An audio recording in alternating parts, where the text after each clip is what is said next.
সময়ের সাথে সাথে কত কিছুই না পাল্টে যায় বলো। এই তো কদিন আগেই মনে হচ্ছে জানো প্রথম দোতলা কেক আমি বানিয়েছিলাম। সবে কেকটা তৈরি শিখেছি। আর কাঁচা হাত, যদিও উপলক্ষ ছিল দিদির জন্মদিন, কোনো অর্ডারের কেক ছিল না, আমার তরফ থেকেই কেকটি ছিল। তাই একদম টেনশন ফ্রি হয়ে যতটা এফোর্ট দেওয়া যায় দিয়ে আমি কেকটি বানিয়েছিলাম। সুন্দর ফিনিশিং এলেও একটা কেকের ওপর একটা যখন বসাতে গেলাম একদম সোজাসুজি বসেনি। আমি বললাম চলো ঠিক আছে, আস্তে আস্তে প্র্যাকটিস করতে করতে অবশ্যই হাত সেট হবে। তো আমার তো প্রথম দিকে সেরকম দোতলা কেকের অর্ডার আসতো না। আর আমি চাইতাম জানো তো যে না আসুক, মানে আমি এতটাই ভয় পেতাম দোতলা কেক করতে। এমনকি এর আগে যতগুলো কেক আমি বানিয়েছি দোতলা, একটাও ভিডিও করিনি সাহস করে।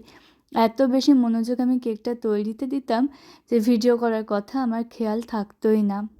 কিন্তু এখন আস্তে আস্তে সবটাই অভ্যাস হয়েছে। এখন কেক দুটো একদম সমান জায়গায় বসে, ফিনিশিং ঠিক আসে, ঠিকঠাকভাবে ফ্রিজে সেটও করে নিতে পারি।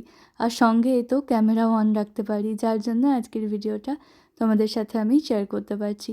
এই কেকটা আমি সেকেন্ড টাইম বানাচ্ছিলাম। আগেরবার আমি পিঙ্ক অ্যান্ড হোয়াইট কম্বিনেশনের মধ্যে বানিয়েছিলাম। সেই কেকটা দেখে অর্ডার দেওয়া হয়েছিল পার্পেলের মধ্যে। যথাসাধ্য চেষ্টা করেছি একই রকমের করার, কিন্তু কী করব, দুবারের হাতের কাজে তো একটু পার্থক্য হয়েই যায়। তো যাই হোক, কেমন লাগলো তোমাদের অবশ্যই কমেন্ট করে জানিও।